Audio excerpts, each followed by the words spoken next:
Welcome back to the podcast. Today, we're diving into something that creates some of the biggest breakthroughs in values work, and that is experiential values. And before we get into it, I want to name the real problem that so many people feel but rarely articulate. That sense of being stuck, misaligned, disconnected, like you're living a life that doesn't quite feel like yours. Most people think that it's a motivation problem, or a discipline problem, or a get your act together problem. But it's not.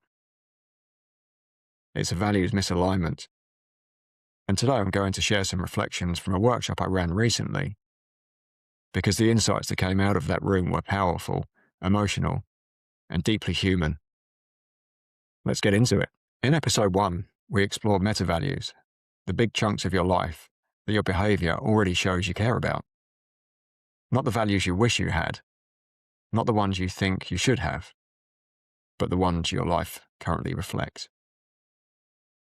Things like motherhood, fatherhood, career, business, finances, health, relationships, creativity, and perhaps service. And your meta values are simply the areas of your life that you consistently prioritize with your time, energy, money, and attention. And in the workshop, this is where people had their biggest aha moments. Before we go any further, I want to share a moment from the workshop where we explored the difference between meta values, the big chunks, and the experiential values, the smaller chunks. This is where people started to really get it. Let's drop into that section now. So first we need to know the big chunk, and then you can get to know how you want to experience this meta value on a day-to-day basis in smaller sizes. So it's taking actions and making decisions and leading by our highest values, and it's taking personal responsibility and ownership. So an example here could be, say, myself. I strive to be the best transformational and professional coach that I can be. And how I choose to experience that big meta value on a moment-by basis is the experiential structure of that meta value. And if we take the example of the mother that we gave on the meta value, so how that mother approaches motherhood, raising her children, teaching them principles of respect and honesty in pursuit of helping them to develop into, young functional adults and citizens in society. And again, another example for me is how I bring value of integrity into my coaching practice. I show up with commitment, fairness for myself and also for my clients, for you guys. And also when I'm working with clients in my business and I want people to experience results, so consistency, serving my clients with authenticity, reciprocity, and a servant's heart. I'm here to help others. So my big chunk is to be a coach, and then my smaller experiential values to how I experience that on a day-to-day basis, contributing to a more fulfilling life for me.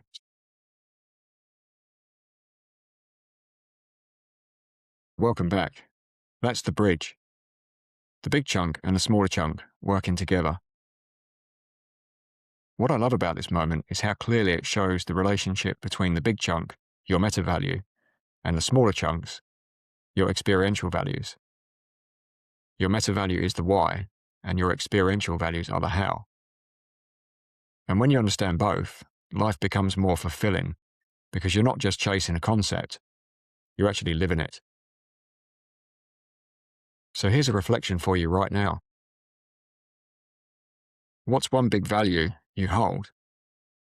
And how do you actually experience it day to day? So in the next part of the workshop, we looked at how understanding our values changes the way we relate to ourselves and others. This section is all about compassion, projection, and why we judge people the way we do.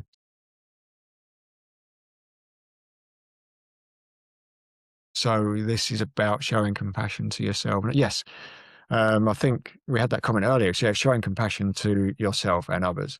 You're getting it, great work. Your values are unique to you and everyone is different, right? So the more you can do this work and understand what you value will provide connection to others versus judgment of others and projecting your values onto them. So like how many TV shows are there out there where, we sit around judging other people. Was it Gogglebox, something like that? So if we look at that, we're projecting our values onto somebody else.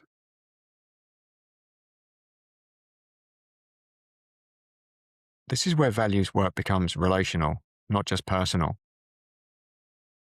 This is such an important part of values work, because when you don't understand your own values, you end up judging other people through the lens of your own unmet needs. But when you do understand your values, you create connection instead of judgment. You stop projecting, you start understanding, you start seeing people more clearly, including yourself. So this next clip goes a little deeper. We explored how past experiences, trauma, and unmet needs can shape our behaviours, especially the ones we don't like. And how underneath all of it, we're still trying to meet a value. Let's take a listen. So people have different ways of compensating for past traumas. So to fill a void in their lives, and that's reactivity and compulsions. And whatever that void is filled with, it's to meet a value. Now, however dysfunctional that may seem to us or somebody else, it's there to meet a value. Okay, so yeah, we're either being intentional or unintentional. And here's the thing, if we're spending our time on compulsions and reactivity, our life is getting filled up with low priority actions, which I'm not sure if you've heard of Parkinson's law, but if you have, it's that kind of the time will be filled with anything that's available. So if you don't fill your day with high priority values and actions, it will automatically get filled up with low priority distractions. So you know that sort of feeling when you get to 1 o'clock on a Saturday afternoon and you think, fuck, what have I done today? And it's kind of like nothing. That's an example of those low priority and distractions creeping in, and link that back biologically and physically. I know when I'm doing that, I feel low, I feel lethargic. I don't feel any of that dopamine or serotonin happy. I feel probably cortisol maybe is pumping around my system. So the mind has an attention deficit on things that it has low values on. Another example of that could be, for instance, you've been invited out to something that you don't really want to go to. It's a friend of a friend, and you've got really low value on it. And you're experiencing a bit of pain around going to, say, a social function, or you don't want to be there, but you're going along just to not create any ripple effects, maybe to people please, keep someone happy. I don't know. But anyhow, we don't want to go out, so we're experiencing a bit of pain. And as I mentioned earlier, we will do more to avoid pain than we will to experience pleasure. So we're avoiding the pain, and we might seek food. We might eat a bit more than we actually anticipated eating to make ourselves feel better. We might drink a bit more than we anticipated, just to balance out this discomfort of some sort of niggling feeling that's going on about that lower value, to fill the void of what we didn't want in our life at that particular time. And that immediate gratification makes us feel back in control. So things like addiction to gambling are byproducts of avoidant behaviors and compulsive addictions. And the opposite of that is high level responsibility, taking action and being responsible for our lives. And with compulsions are byproducts of the need to fill a void of what we truly want in our lives. They're adaptive mechanisms, maladaptations, which come from something we want to do, but didn't get to do because we didn't have an alternative strategy. And that's what a lot of this work is. It's helping us to become aware of what's going on deep beneath the surface. And again, the opposite of reactivity is initiative and taking responsibility, which is a great functional place to be coming from. Welcome back. So every behavior is trying to meet a value, even the messy ones. This is where experiential values become life-changing, because every behavior, even the ones you don't like, is trying to meet a value. And that could be scrolling, overworking, avoiding, people-pleasing, compulsions, numbing. They're not random. They're strategies. And not always healthy ones, but they're attempts to meet a value you haven't been meeting consciously. So here's another reflection for you. What behavior in your life might be trying to meet a value? This next moment from the workshop is one of my favorites. It's where we explored how you actually experience a value, not in theory, but in your body, in your relationships, in your day-to-day life. So here's that section. So for me, recently, I had the experience of spending a beautiful weekend with family and loved ones. And during that weekend, I sort of connected connected well. And I realized that for me, the experience of love is obtained through connection with others. And the more I can experience connection, the more I can experience love. So for me, that was a beautiful way of experiencing love, which may have been to me not accessible 5, 6 years ago because I didn't fully understand how I experienced it. So for me, that's a really big awakening.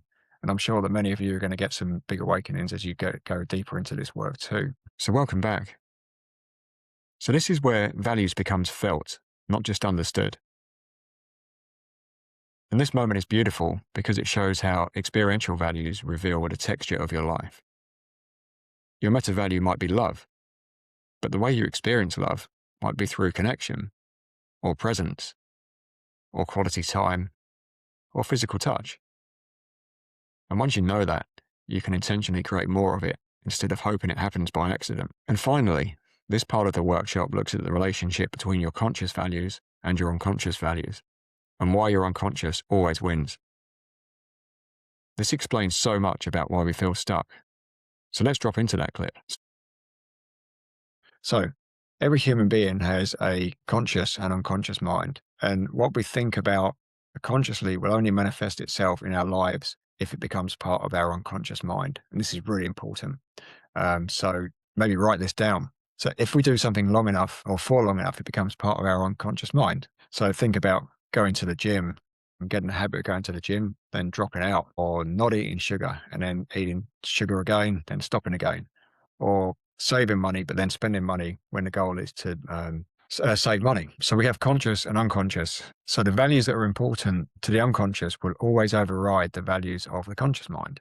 And that's why it's really important to do this integration work, because we're integrating the unconscious and consciousness together to help bring these values together to live a more authentic life. Now, as I mentioned earlier, meta values are unconscious and they can change with time. So another example here is most people will hold on to jobs that they are not fulfilled with, as they believe that this is the only way to look after their family, which is important to them on the hierarchy of values. So they take their income and provide the best family life possible because that's what's truly important to them. So they're prepared to experience more pain to feed that higher value.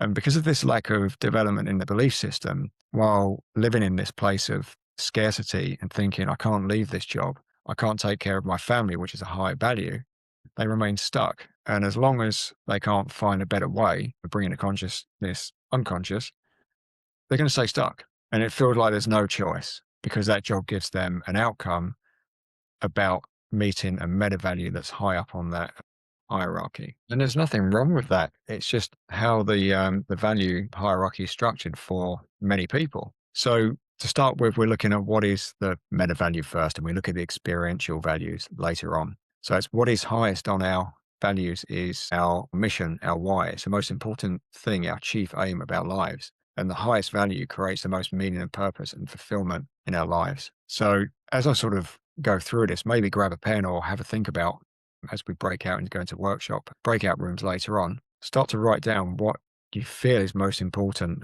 to you in your life right now. So welcome back. And this is why integration matters, because the unconscious always leads. This is the heart of the work. Your conscious mind says, I want to change. Your unconscious mind says, I want to meet a value. And the unconscious mind always wins. And this is why you feel stuck. This is why you repeat patterns. This is why change feels hard. Not because you're broken, but because you're trying to change behavior without understanding the value underneath it. And that's why it's really important to do this integration work. If you want a simple way to map out your meta values and experiential values, I've created a free values alignment starter kit. The link is in the show notes below. And if you want to go deeper, I'm running a workshop soon where we'll explore this in real life and help you uncover the values you're actually living by, not just the ones you think you have. So thank you for being here. Experiential values are the bridge between who you are at your core and how you live your life moment by moment. And when you understand them, you stop fighting yourself. You stop forcing change. You stop feeling stuck. And you start living in alignment.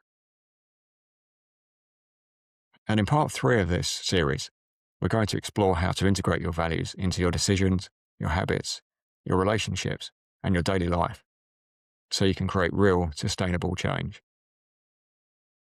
I'll see you in the next episode. Thank you for being here today. And remember, this is inner work for people who want to grow without losing themselves. And you're exactly where you need to be right now.